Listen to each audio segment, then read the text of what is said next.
It's pitch black. I can't see anything. I can't hear anything.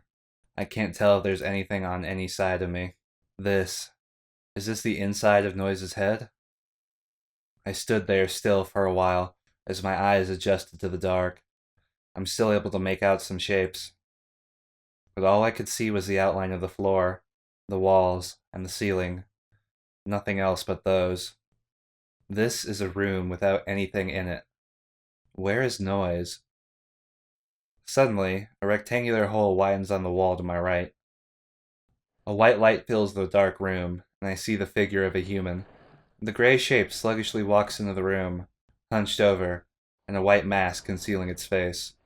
And groups of more figures with the exact same look were coming in. They were a ghastly sight, as if they were people who had sucked the life and color from the earth only to let it rot inside of them. The masked people gather in the center of the room, making a circle. In the center of the darkness, a crying mask comes to the surface and starts to spin around. My eyes glued to the bizarre display, I notice something in the center of the circle. A seemingly out-of-place monitor sits there, and on it is something like a sandstorm. In it, it looks like someone is cowering on the floor. Oh no. That's Noiz.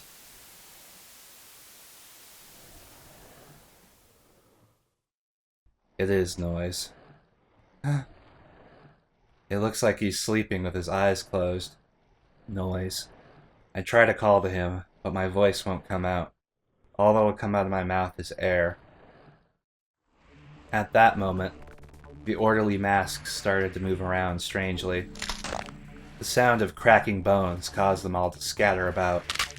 The awful sounds piled over, and then music came flowing in. The rhythm distorted and turned into a faint sound of an old record.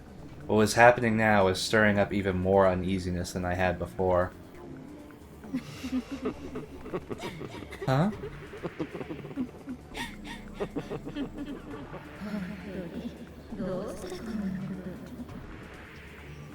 Honestly, why did he do that? I wonder if it would be just better to have him not go outside. The shame he's brought onto us will always linger. If he hadn't even been brought into this world, I would have considered it a blessing. Dear, you go too far. You don't have any intention of letting him out either, do you? Well, that is true. Fuckers. This conversation. This is inside Noiz's mind. Everything inside of him is manifesting. So this is a conversation Noiz has heard before. And the two talking are probably his parents. How awful. Noiz! I push my way through the jumble of masked people and make my way to Noiz. But the masked figures started to change when I tried to get closer to him. They all began to sway around and block me off from Noiz. Move, damn it! A disgusting feeling goes through my fingers when I try to push them out of my way. I pull back my hand in surprise. The masked people started to sneer and shake with Noiz. I check my hand, but nothing's wrong with it.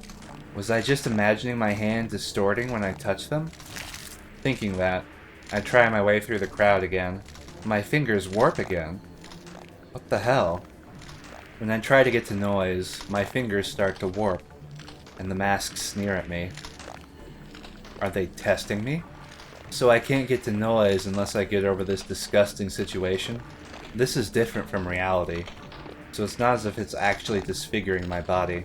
This is only in the mind, but I still need the courage. But either way, I need to get to him. I was scared still, but I tried to push through the masks again. An unnatural raw feeling spreads from my fingertips to my bones. This isn't reality. This isn't real. I pushed aside the dancing masked figures, praying silently to myself. They fell without resistance as I pushed them aside, and laid there like dead fish on the floor. I wonder if that was supposed to be his self-loathing, or him trying to keep people at arm's length because of how he sees himself.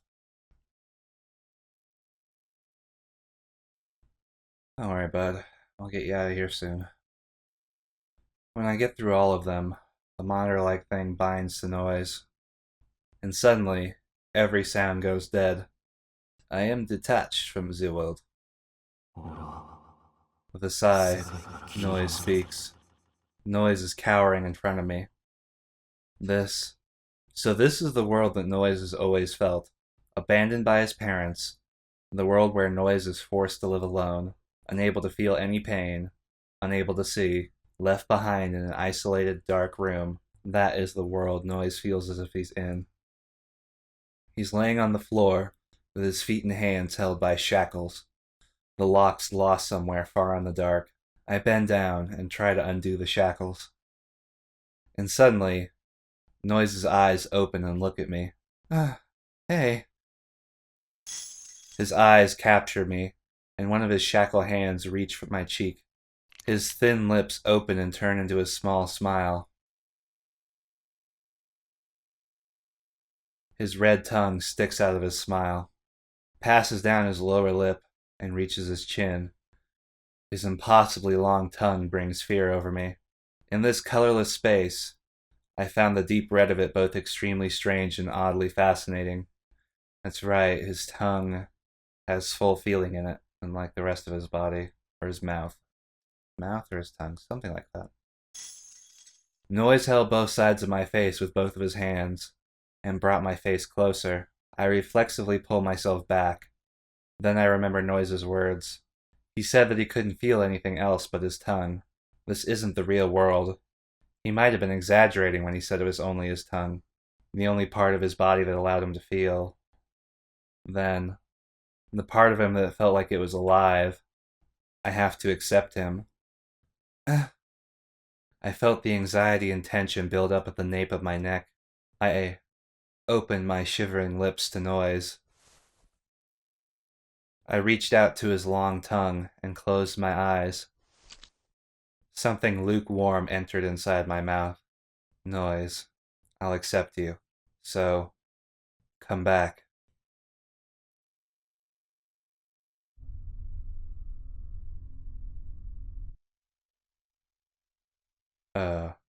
What? Did I screw up? Uh, okay. So, two things. Um, this is a scene from the earlier part of the game, and in fact, this line, the best way to travel, blah blah blah, that was in the earlier part of the game too. I remember that. And however, the interface around the text is just like we're still in the mind world, or Noiz's mind, whatever. So what the shit, you know? So, this should be interesting. The best way to travel around here is by foot. It's what everyone does. So the fact that Alba is thinking that means he's taken in by this memory or illusion or whatever it is. So he's not conscious of the situation. Okay. Just keeping that in mind. The transportation system in the old resident district is pretty bad. There's a big street running through the center of the city, and sometimes there may be a bus or a train or even a taxi. The transportation system in the old resident district is pretty bad. There's a big street running through the center of the city, and sometimes there may be a bus or a train or even a taxi. But they also can be cancelled or delayed without notice, so they're not really reliable. The roads might be blocked at any time, too, so nobody trusts public transport. Even now, there are hardly any cars on the street. There's only one taxi waiting in vain, and some junk cars parked by the roadside. Oh. The sidewalk is filled with people coming and going. The most reliable thing you could have were your own legs. Oh, fuck, this is other Alba's memories. Wait, no. This is This is in the early part of the game where Alba comes home and he finds Noiz in his room with all the computer junk he set up in the back. Okay. You thief? What are you doing in someone else's room? Welcome back. What? Who are you? Why are you in my room? Uh, well, I'm gonna guess that in Japanese you couldn't read this either, so shit's going on, obviously, and Noiz is out of the picture. Okay. I do like how they've taken the idea of a game breaking and kind of use that to represent whatever it is they're trying to represent here. Um, okay. So this would be in the early game too, I guess, when we were meeting the kids and stuff. Huh. And this was where we met Virus and Trip for the first time. Interesting. Where Usui was introduced and Rhyme was too. Uh, wait. Slow the fuck down. A bunch of text just flew by. Let's Oh, it won't let me open up the menu in this section. Like I could normally go to the menu and bring out a history of everything that's been shown, but not here. Okay, so both of you shut up, both of you shut up. I think that was I think that was a noise line in this scene when between Kojaku and Mink were bickering. I may be wrong. Um, Clinging to the walls, I can hear the faint sound of people inside. Okay. Huh. Well, this is fucked up. Okay. See, I don't remember Alba being like this in this scene. Like, I don't think he was. Oh my god, yeah, that's right. He was never actually on screen in any of these scenes. So this is all. I can't believe I just realized this. This is all from the perspective of Noiz. All of these images we've been seeing are from Noiz's point of view. So that's why we're seeing Alba in these scenes. And why, in that one scene, well, in those two scenes, uh, Noiz was blacked out of the picture because he's the one we are right now. Okay, well, that makes a lot more sense now. So we're in Noiz's jumbled memories. Um, indeed, Noiz. Indeed. If you can't stand it, then hit me. So this is when Alba was patching up his hand. Okay. And this is when we left after fighting Akushima, I guess, and went to Platinum Jail. I mean, to the tower in Platinum Jail.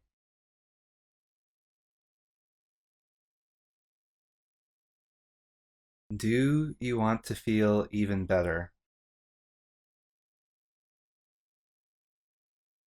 Uh, yes.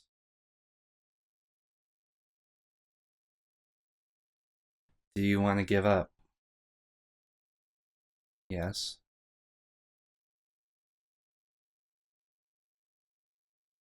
Do you want to rest? Not giving me a whole lot of options there.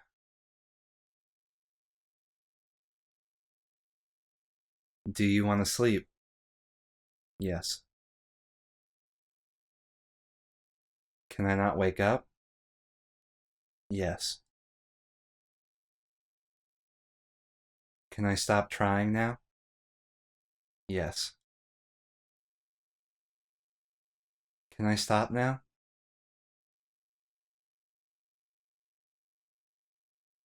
Um. Holy fuck.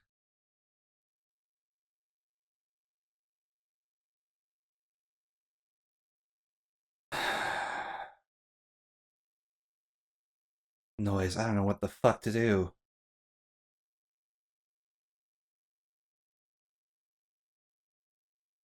Shit.